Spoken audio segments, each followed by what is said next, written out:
je vous propose d'aborder 5 points supplémentaires dans cette seconde partie de cette série de 3 émissions. Oui, au ciel, vous ne chercherez plus à connaître la volonté de Dieu. Au ciel, plus la peine de chercher à connaître la volonté de Dieu, car elle nous sera totalement révélée. Les questions telles que quel genre d'études dois-je poursuivre, quel sera mon métier, avec qui me marierai-je, seront obsolètes. Dans le livre de l'Apocalypse, Jésus est appelé la sagesse. Au ciel, la connaissance et la sagesse seront pleinement manifestées pour tous les rachetés, au travers de la personne de Jésus-Christ. La dimension céleste n'a aucune commune mesure avec la dimension terrestre. Nous allons lire un passage dans le livre de l'Apocalypse, au chapitre 7, les versets 11 à 12, où il est écrit « Et tous les anges se tenaient autour du trône des vieillards et des 4 êtres vivants. Ils se prosternèrent sur leurs faces devant le trône, et ils adorèrent Dieu en disant « Amen ».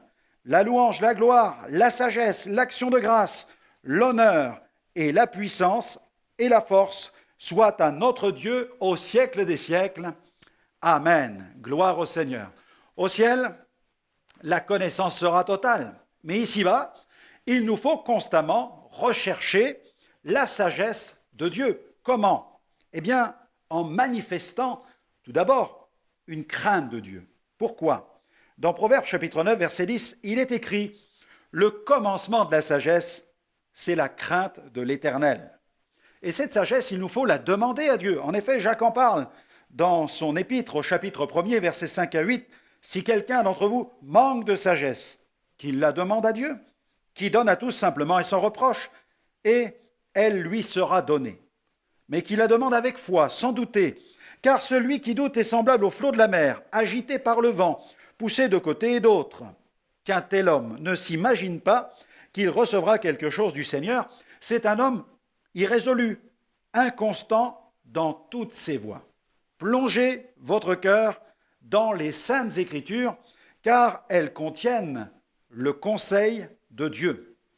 Je vous invite d'ailleurs à découvrir quelques bienfaits de la parole de Dieu. Nous allons voir rapidement 6, les bienfaits de la parole de Dieu, si nous voulons maximiser notre connaissance et notre sagesse ici-bas. La parole de Dieu a le pouvoir déjà de laver notre conscience. Dans l'Épître aux Hébreux, chapitre 10, verset 22, l'auteur nous invite à nous approcher avec un cœur sincère, dans la plénitude de la foi, les cœurs purifiés d'une mauvaise conscience et le corps lavé d'une eau pure. Nous avons aussi le psaume 119, verset 11, où nous voyons que la parole de Dieu peut nous préserver. Elle peut me préserver de toute chute. Psaume 119, verset 11. Je serre ta promesse dans mon cœur afin de ne pas pécher contre toi. Et puis la parole me donne de la sagesse. En effet, dans Proverbe 2, verset 6, car l'Éternel donne la sagesse. Gloire à Dieu. De sa bouche sortent la connaissance et la raison. Et puis la parole de Dieu me fait connaître encore, 4e point, la stratégie nécessaire à adopter lorsque je suis dans le combat, par exemple. Psaume 119, verset 98. Ton commandement me rend plus sage que mes ennemis, car je l'ai toujours avec moi. 5e point, la parole de Dieu peut m'instruire et me conduire à entrer pleinement dans le programme de Dieu. 2 Timothée 3, versets 16 à 17, c'est l'exhortation de Paul au jeune serviteur Timothée, et il lui dit « Toute écriture est inspirée de Dieu et utile pour enseigner, pour convaincre, pour redresser, pour éduquer dans la justice, afin que l'homme de Dieu soit adapté et préparé à toute œuvre bonne. Amen. » Et puis dans le psaume 119, verset 165, la parole de Dieu, dans ce passage, peut garder mon esprit dans la paix. Il y a beaucoup de paix pour ceux qui aiment ta loi, et rien ne les fait trébucher. Amen. Et puis, autre point, au ciel, vous n'exercerez plus les dons spirituels. En effet, au ciel, plus d'exercice de dons spirituels. Dans son discours sur les dons spirituels, Paul a fait cette remarque. Dans 1 Corinthiens 13, versets 8 à 10, il dit « Les prophéties prendront fin, les langues cesseront, la connaissance disparaîtra, car nous connaissons en partie et nous prophétisons en partie. Mais quand ce qui est parfait sera venu, ce qui est partiel disparaîtra. » Bien entendu, la connaissance dont il est question dans ce passage est cette connaissance que véhiculent les dons spirituels ici-bas. Cependant, au ciel, nous n'aurons plus besoin des dons d'inspiration, de révélation ou de puissance. Avez-vous déjà pensé à cela? Les opérations de l'Esprit par le moyen des dons et des ministères n'auront plus lieu là-haut. L'apôtre ne cherchera plus à implanter d'église. L'évangéliste ne partira plus en mission. Le pasteur ne rendra plus visite à ses brebis. L'enseignant ne préparera plus ses sermons. Le prophète n'appellera plus à la repentance et n'annoncera plus de choses à venir. Les diacres seront au repos. Nous ne rechercherons plus le baptême dans le Saint-Esprit, ni les dons spirituels. Les dons et les ministères ne seront plus nécessaires car le ciel sera irradié de la gloire de Jésus. Nous serons tous abreuvés à la même source. Il sera notre souverain pasteur. Mais pour le moment, vous êtes sur la terre. Et ici-bas, l'Église a toujours besoin de rechercher le Saint-Esprit, car c'est lui qui distribue les dons et les ministères selon sa volonté et la souveraineté de Dieu. Au ciel, nous ne serons plus orphelins, car nous serons toujours, pour toujours, avec Jésus. Mais ici-bas, puisque nous sommes privés de la présence physique du Seigneur, nous avons besoin du Saint-Esprit. Et si l'Esprit Saint a été répandu le jour de la Pentecôte à Jérusalem, c'est afin de permettre à l'Église d'accomplir pleinement l'œuvre de Dieu sur la terre. Dans plusieurs passages des Écritures, l'apôtre Paul invite chaque enfant de Dieu à rechercher les dons spirituels. En effet, dans 1 Corinthiens 12, 31, il dit « Aspirez aux dons les meilleurs ». Dans 1 Corinthiens, chapitre 14, verset 1er, « Aspirez aussi aux dons spirituels, mais surtout à celui de prophétie. » Dans 1 Corinthiens, chapitre 14, verset 12, « De même, puisque vous aspirez aux dons spirituels, que ce soit pour l'édification de l'Église, que vous cherchiez à en posséder abondamment. » 1 Corinthiens 14, verset 39, « Ainsi donc, frères, aspirez aux dons de prophétie. » Amen. Une fois dans le chapitre 12 et 3 fois dans le chapitre 14 de la première épître aux Corinthiens, Paul emploie le terme « aspirer ».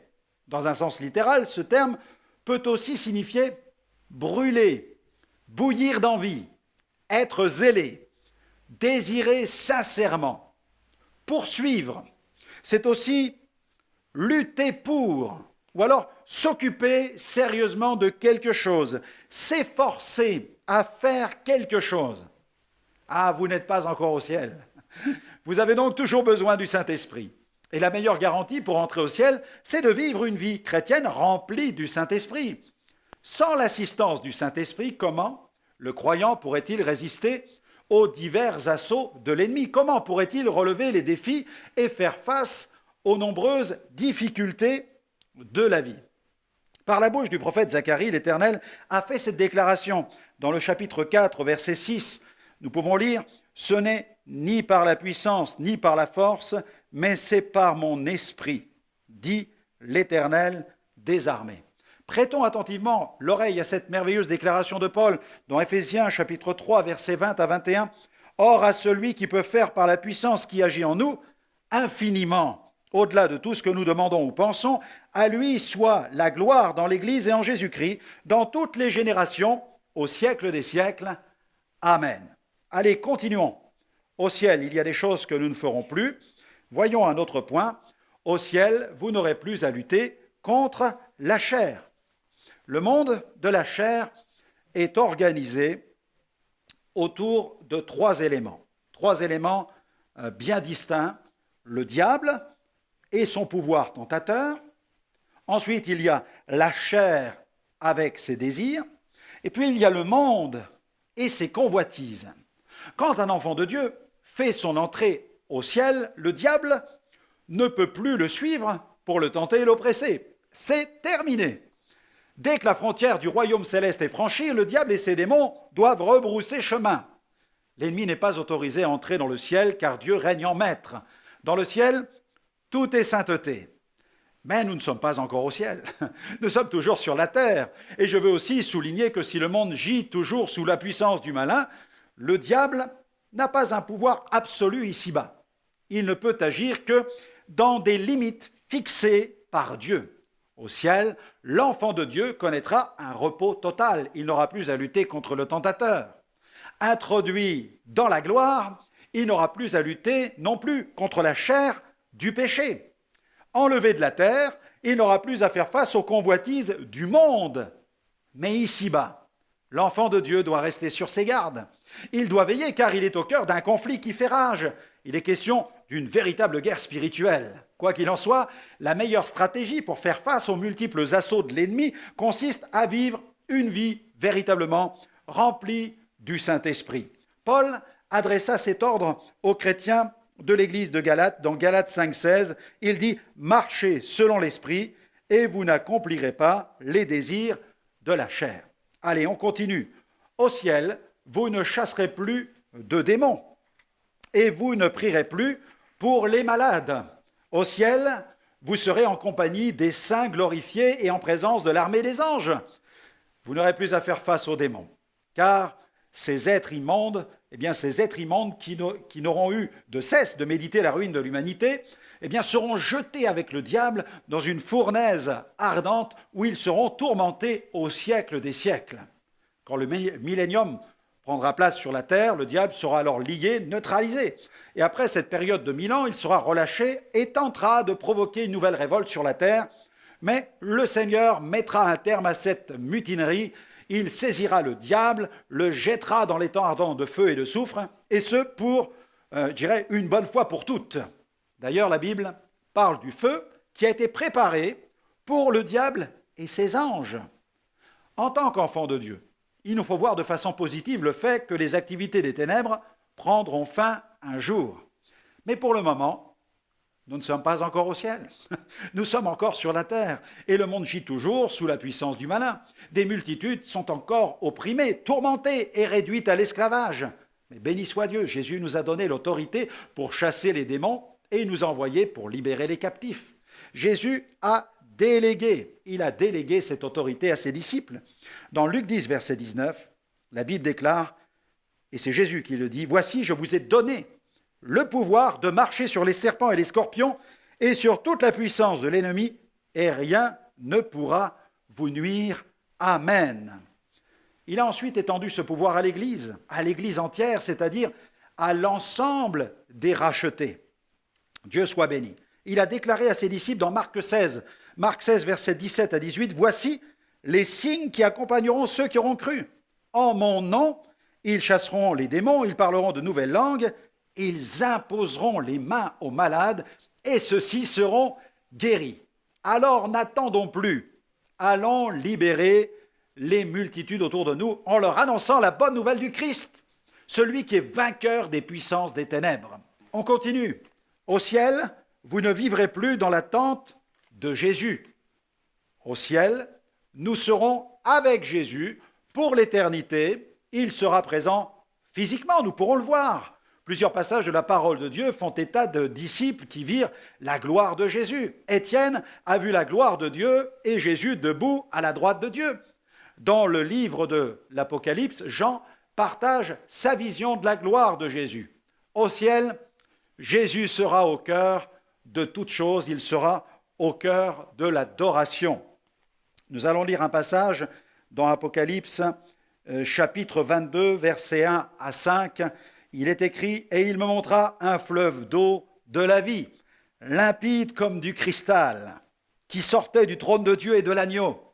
Alléluia ! Au milieu de la place de la ville et sur les deux bords du fleuve, il y avait un arbre de vie produisant 12 fois des fruits, rendant son fruit chaque mois, et dont les feuilles servaient à la guérison des nations.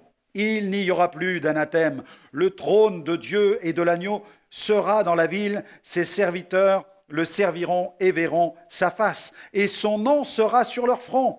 Il n'y aura plus de nuit, et ils n'auront besoin ni de lampe, ni de lumière, parce que le Seigneur Dieu les éclairera et ils régneront au siècle des siècles. Alléluia!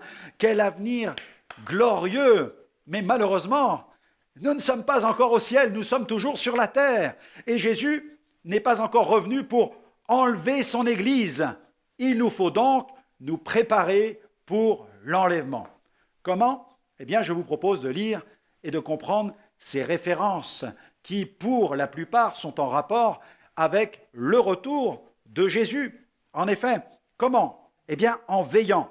En veillant. Il nous faut nous préparer pour l'enlèvement en veillant, en vivant aussi une vie intègre, sans compromis, en demeurant fidèle, en vivant une vie irréprochable, en se sanctifiant, mais aussi en crucifiant sa chair, en usant de patience, en vivant sobrement, en vivant avec sagesse, selon Philippiens 4,5, que votre douceur soit connue de tous les hommes. Pourquoi?